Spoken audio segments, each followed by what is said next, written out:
Now, Washington Mornings on the Mall. 105.9 FM. And AM 630.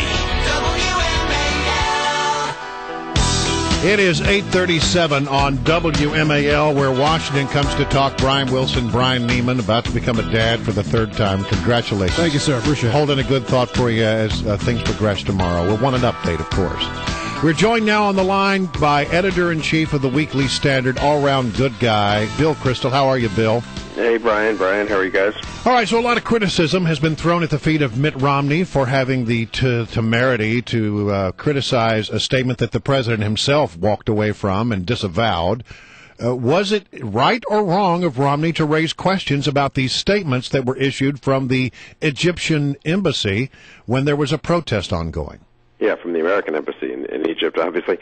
It was right of Romney to raise questions, and it was right of Romney to raise more fundamentally questions about American foreign policy and the position we've gotten to, where our ambassadors killed and other Americans are killed in Libya, and where our embassy is stormed in Egypt. Wasn't it Cairo where President Obama gave that speech 3.5 years ago that was going to transform our relationship with the Muslim world? So, was Romney a little clunky perhaps in the way they put out the statement at 10 o'clock at night and all that? And but basically, what the critics are saying is, don't criticize President Obama's foreign policy.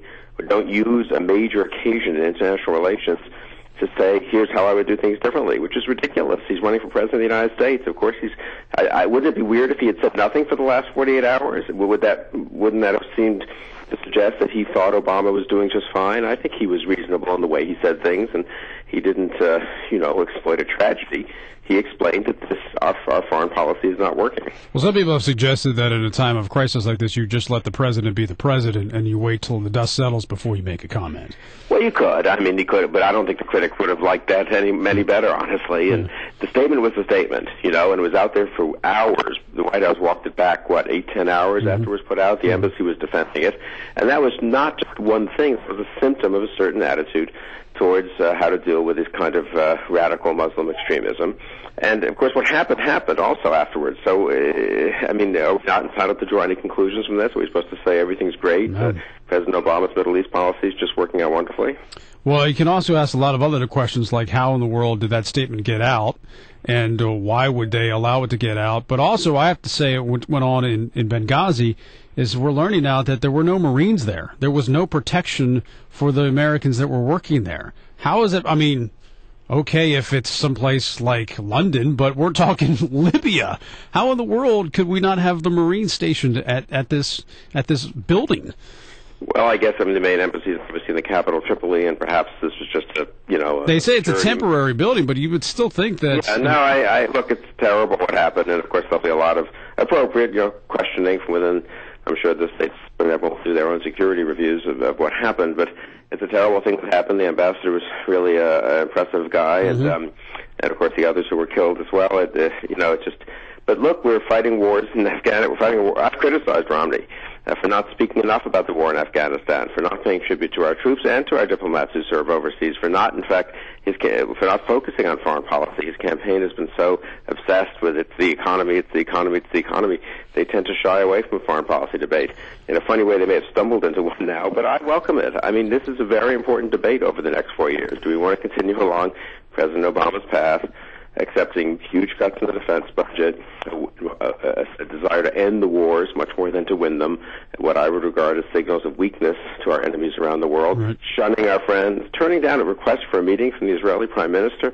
He may not have made a formal request, as the White House said, but he clearly wanted to see Obama while he was here in a week for the UN General Assembly. And our closest ally in the Middle East, we're looking at a nuclear Iran that's going nuclear. Very, very serious issues to discuss. And President Obama can't find time to meet with Prime Minister Netanyahu.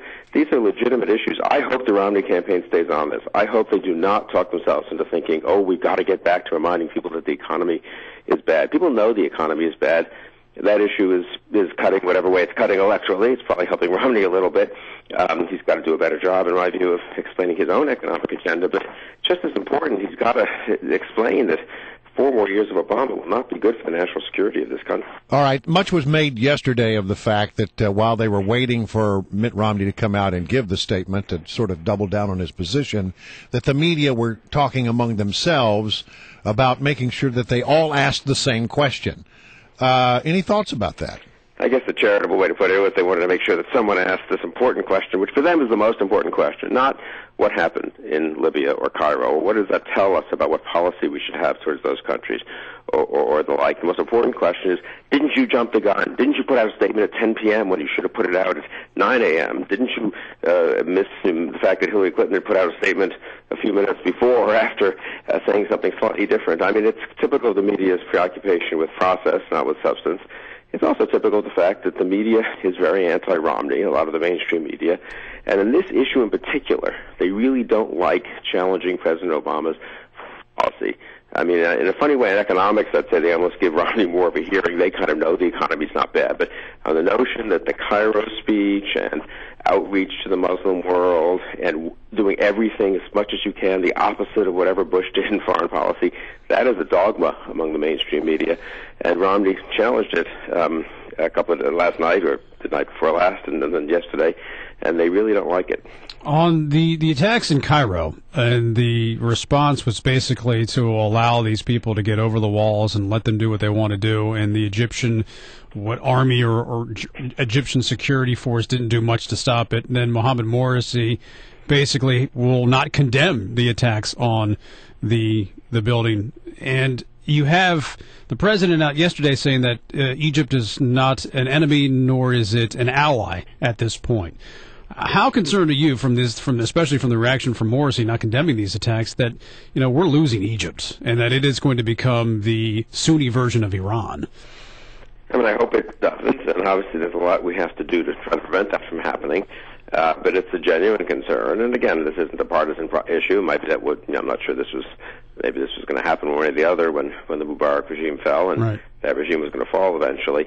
But again, that is why we have to have a debate about foreign policy, about whether we're stopping Iran from getting nuclear weapons. Are we sending the right signals of resolution in our stance towards Iran or towards other countries? What about what's happening in Afghanistan and Iraq? Didn't our clear desire to pull out of those countries as pretty much as quickly as possible once President Obama had ordered the surge in Afghanistan, which I supported, but once he did that and then turned around and said, oh, well, actually, the real point here is to end the war, not to win it, right. What kind of signal does that send around the world? So those are very legitimate issues for debate, and I hope Mitt Romney keeps on debating them.